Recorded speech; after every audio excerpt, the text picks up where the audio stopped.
Pour moi, l'homme de demain, c'est la femme de demain. Je suis persuadé que le monde va se féminiser, en tout cas dans on va dire dans les figures qu'on va rencontrer. Il sera déjà conscient de tout le chemin qui a été traversé. Enfin, même pas, je pense même pas. Peut-être que l'homme de demain, il sera justement pas conscient et ça sera la norme, ça sera l'égalité. Déjà nous, à chaque fois que je me plonge sur le sujet et que je me rends compte que des droits qu'ont acquis les femmes, c'est tellement énorme en un siècle. Et j'ai peur aujourd'hui un peu qu'il y a quand même du recul dans beaucoup d'idéologies. J'ai peur que sur ce sujet-là, ça recule aussi, mais j'ai l'impression qu'aujourd'hui, il y a quand même une mobilisation qui fait que ça ne le soit pas, j'espère.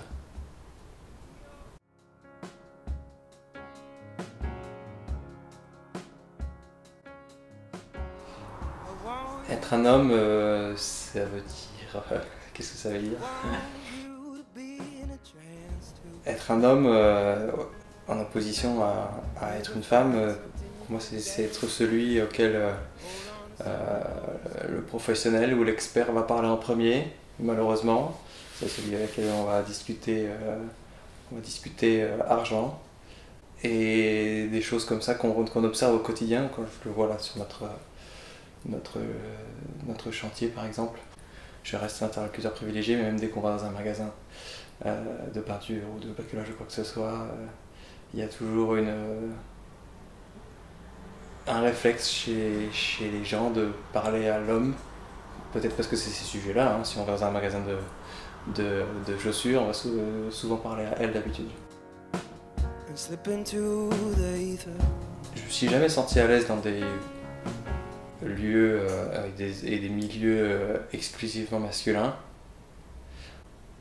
parce qu'il y a comme certains codes qui sont à la fois du relâchement parce qu'il n'y a aucune pression, parce qu'il n'y a aucune femme dans le milieu, donc on peut dire un peu ce qu'on veut.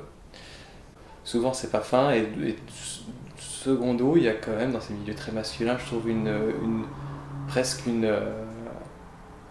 on va dire la volonté de faire le coq, peut-être encore plus qu'avec des femmes, de montrer sa masculinité et sa virilité.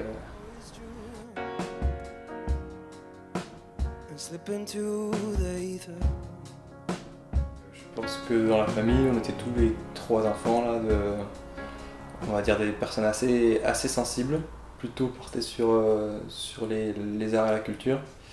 Et ce qui nous différencie un peu des milieux un peu plus masculins, foot, sport et bagnole, voilà, sur lesquels on n'a pas du tout baigné. Donc je me suis construit un peu dans cette image-là. À partir du moment où je suis rentré au collège, je me suis retrouvé seul avec ma mère et ma sœur. Mes parents étant divorcés, je voyais mon père 2 fois par mois, quoi. Ça m'a pas mal construit, justement en tant qu'homme.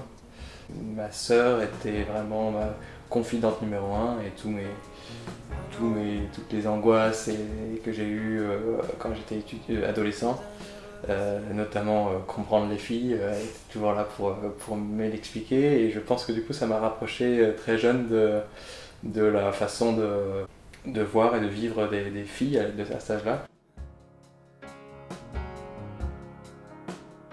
Je pense que être étudié par des femmes, ça a permis de développer ma sensibilité, on va dire une meilleure compréhension de ce que c'est une femme à l'âge de ma mère et à l'âge de ma grande sœur qui a 5 ans plus que moi, donc qui était adolescente puis étudiante.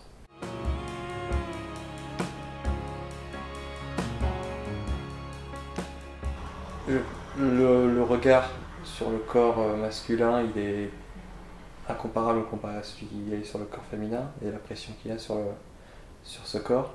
Mais il est présent, presque plus entre mecs que venant des femmes. En se disant, ah, t'as grossi, t'as pris un peu de poids, t'as perdu des muscles, machin truc. Mais ça m'a jamais vraiment touché, quoi. J'ai jamais été un grand sportif. Et j'ai toujours accepté, j'ai jamais été obèse non plus, mais j'ai toujours accepté ces petites plaisanteries. Donc voilà, le rapport au corps, c'est pas du tout le centre de mes priorités, que ce soit en termes d'apparence ou même de forme physique. J'essaie plutôt on va dire, d'entretenir l'esprit, ça me passionne plus.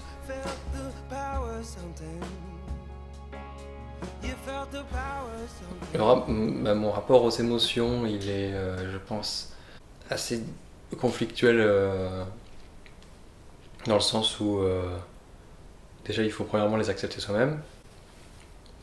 Ça c'est un premier pas. J'ai un peu la phobie de tout ce qui est conflit et colère et tout ça, donc j'ai tendance à ravaler tous les sentiments qui pourraient s'y rattacher. Des fois ça fait du bien de se mettre en colère et même de s'engueuler et d'essayer de dire les choses. J'ai plus de facilité à parler de mes émotions à une femme qu'à un homme.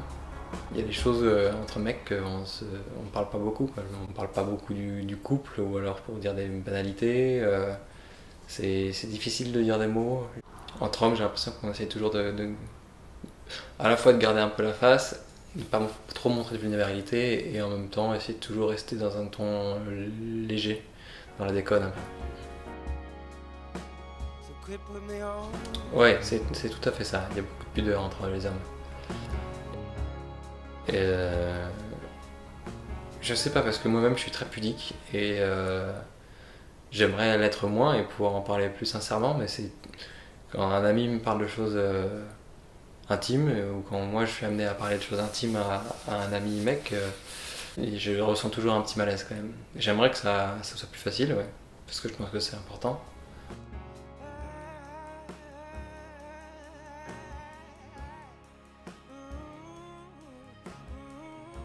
C'est difficile, est-ce qu'on est homme ou est-ce qu'on le devient? Je crois pas du tout qu'on naisse homme. Je pense qu'on est, on est ce qu'on est. Et on le devient parfois très tôt par les conventions sociales qu'on applique. Moi dans mon cas c'était plutôt à l'adolescence parce que mon corps se transforme et devient homme, et donc là on le devient par la force des choses. Et après on est libre de choisir quel homme on devient, quoi. Mais je pense qu'on le devient, ouais. You take it out on the mirror. You don't see yourself no clearer, do you?